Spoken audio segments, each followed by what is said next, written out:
Guys இப்போ ரீசெண்டா ஒரு வீடியோ ஒன்று பார்த்ததுமே உடஞ்சிட்டேன். மகாராஷ்டிரால 19 வயசு பையன் சொல்றத சென பண்ணின்னு சொல்லலாம். ஒரு மலை உச்சில இருந்து எனக்கு போன் வேணும்னு சொல்லிட்டு நின்று 3 மணி நேரம் ஆர்ப்பாட்டம் பண்ணியிருக்கான். அவங்க அப்பா எப்படியாச்சும் அவனை இழுத்துட்டு வந்துடலாம் சொல்லிட்டு கிட்ட போய் இழுக்க போறப்ப அந்த மலை மாடு சென பண்ணி கீழே விழுந்தா செத்துறவங்க கூட தெரியாம அவங்க அப்பாவோட போராடி கீழே விழுது. அதை பிடிக்க போய் அவங்க அப்பாவும் விழுகுறாரு. அவன் பார்த்துக்கிட்டு இருந்த அவங்க அம்மா, அவங்க 2 பேரும் விழுந்துட்டாங்க. அதை பார்த்துக்கிட்டு இருந்த அவங்க அம்மா குடுகுடும் ஓடி போய் அவங்களும் விழுகுறாங்க. உள்ள விழுகுறான், புருஷனும் விழுகுறாரு. பார்த்துக்கிட்டு இருந்த அந்த மனைவியா ஒரு தாயா அவங்களுக்கு என்ன மனநிலைமையில இருந்திருந்தா போய் அவங்களும் சேர்ந்து விழுந்திருப்பாங்க. இந்த ஒரு போனால அங்க ஒரு குடும்பமே அழிஞ்சு போய் கிடக்கு.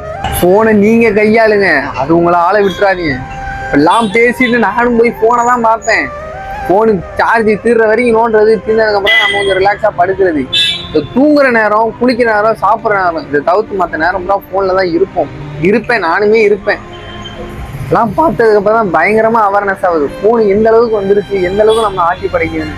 அந்த இடத்துல அந்த குடும்பம் அழிஞ்சது தான். அந்த செனப்பண்ணி விழுந்தா கூட எனக்கு பரவாயில்லன்னு தோணியிருக்கும் போல. இந்த இடத்துல அந்த குடும்பமே அழிஞ்சு போய் கிடக்கு. அதுதான் என்னால் ஏற்றுக்கவே முடியும்.